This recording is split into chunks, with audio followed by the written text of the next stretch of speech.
The Boeing 777X returns to your screens today for all the right reasons. Then focus moves to British Airways, who have announced new routes set to commence later this year. And then Airbus and Boeing, with a bit of a peculiar problem. But let's begin with the feature story, that being Ethiopian Airlines has become the newest customer of the Boeing 777X, with a brand new order for the upcoming wide-body aircraft. The deal includes a purchase of 8 777-9 jets, with further options for an additional 12 should they wish to activate these in the future. Many discussions around these options include the 777-8F, the newly launched freighter aircraft based on the 777X passenger series, but the specifics around these options are yet to be publicly disclosed, at least at the time of recording. Once delivered, the 777-9, according to Ethiopian Airlines, will become their new flagship, with the fantastic technological advancements featured on the aircraft truly going to be on show for the world. Making up more than half of the current Ethiopian Airlines fleet, Boeing says they're pleased the airline has returned to the manufacturer to purchase the 777X to, yes, aid their fleet growth efforts, but also bring in next-generation aircraft for their customers. Ultimately, the deal accompanies a purchase that was made in 2023. You may recall this one. It featured 11 787 Dreamliners and 20 737 MAX jets. This commitment was labelled at the time as landmark, and now obviously the 777X purchase, announced in the last couple of days, will propel Ethiopian Airlines into a new era of its operations. This is also a very important commitment for Boeing and their 777X program, and a general move in the right direction for a series that has ultimately at times struggled to acquire firm interest, and it's been a talking point for many years now. Some will often forget that the aircraft has been around for a considerable period, me included. Remember that this plane launched in the early to mid 2010s. However, now 3 months into 2024, the jet still remains uncertified. It's crazy how fast time has flown. Let's not focus on that too much though, but certainly the element of this plane being around for some time, but still not flying with passengers on board. As a result of several delays to the certification process, a global pandemic, many internal issues at Boeing, among much more, analysts have flagged this uncertainty around the aircraft type as a reason to express visible caution when exploring the 777X as a wide-body option for future flying as an airline customer. The last few months, though, have been much more positive for the aircraft in terms of orders, with a top-up from Emirates, and in 2023, Air India committed their future to the plane. The 777X, once it enters into service, will be able to flex its muscle and finally give these prospective customers a sample size of its potential, which may lead to more eventual orders. On to the next story in today's proceedings, and British Airways, who have announced several groundbreaking changes, as they describe it, to improve customer satisfaction levels as part of a multi-billion-dollar investment, have announced new routes that will go along with it to debut later in the 2024 calendar year. British Airways says it'll relaunch flights from London towards Bangkok and Kuala Lumpur, with these cities to restart in October and November, respectively. The relaunch is another critical moment for the airline as it rebuilds its network and returns to more locations that obviously have been missing for quite a period of time. Additionally, the airline cites that these cities being selected reaffirms its commitment towards Asia and their recovery from the pandemic, which came slower than in several other markets.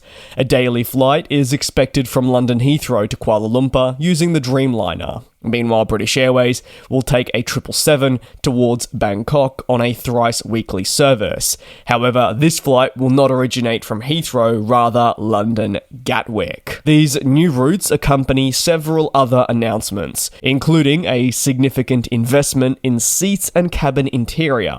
This is at least for short-haul aircraft. British Airways says its A320neos and A321neos will feature the next generation product, with 8 new aircraft expected to arrive from May of this year. British Airways adds that suppliers are constantly communicating with the airline to bring these new short-haul Euro Traveller and Club Europe seats to life, which should, yes, A, reflect what people love and know about the airline, but B, bring a bit of a new twist to it as well.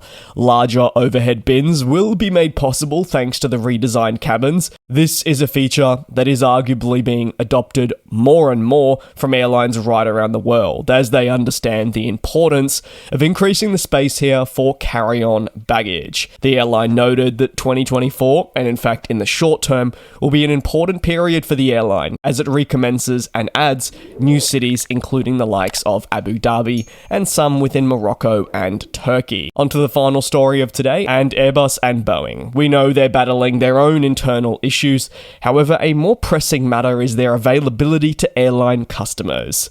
Current production rates, which for a host of reasons such as supply chains, a pandemic, internal company issues and more, have been unable to increase and are having now significant effects. Leading manufacturers cannot now offer airlines in some instances aircraft when needed because of the substantial backlogs they're dealing with.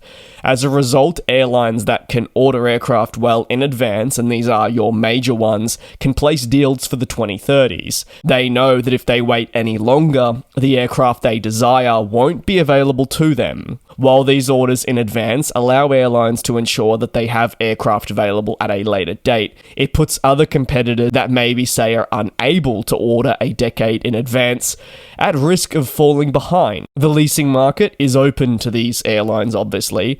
However, with the growing need for more aircraft and backlogs paired with delays, the pressures are reaching a breaking point even for the leasing market. Analysts have on several occasions discussed how the impact of, say, just the A320neo family being sold out through the 2030s is significantly impacting airlines' abilities to grow, and in some cases, mitigate losses felt from the MAX delays. United Airlines is moving ahead without the 737-10 as part of their fleet plan, thanks to the associated certification delays. United are looking to mitigate some of the losses felt by adding extra A321neo jets. However, thanks to the backlog, this makes negotiations harder than imagined.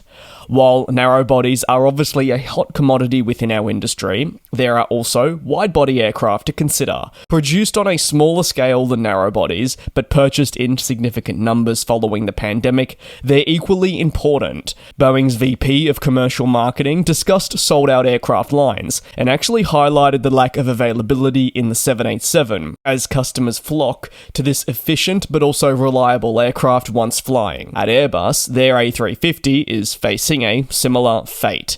A small number of units can be made available towards the end of this decade, as quoted by key analysts too, but other than that, it isn't really easy to fit airlines in. Additionally, your lessors are under pressure with wide bodies. Airlines are being therefore forced to buy in advance, which certainly has its positives if all plays out accordingly. However, if it does not, it can have substantial negative ramifications to its business. Obviously, an airline like Qantas, many would argue, has a better chance of securing orders to the 2030s, but maybe an airline that is more establishing and has a rocky, uncertain future wouldn't be able to do such a thing. Obviously, it is a risk, but it's something companies are willing to take to ensure that in the 2030s they won't have fewer aircraft to meet demand levels and fall behind from this. That's going to conclude today's aviation news recap. You can let me know your thoughts down below in the comments. Thank you very much for your support here on the channel. Take care, do be safe. I'll see you same place, same time tomorrow for more news.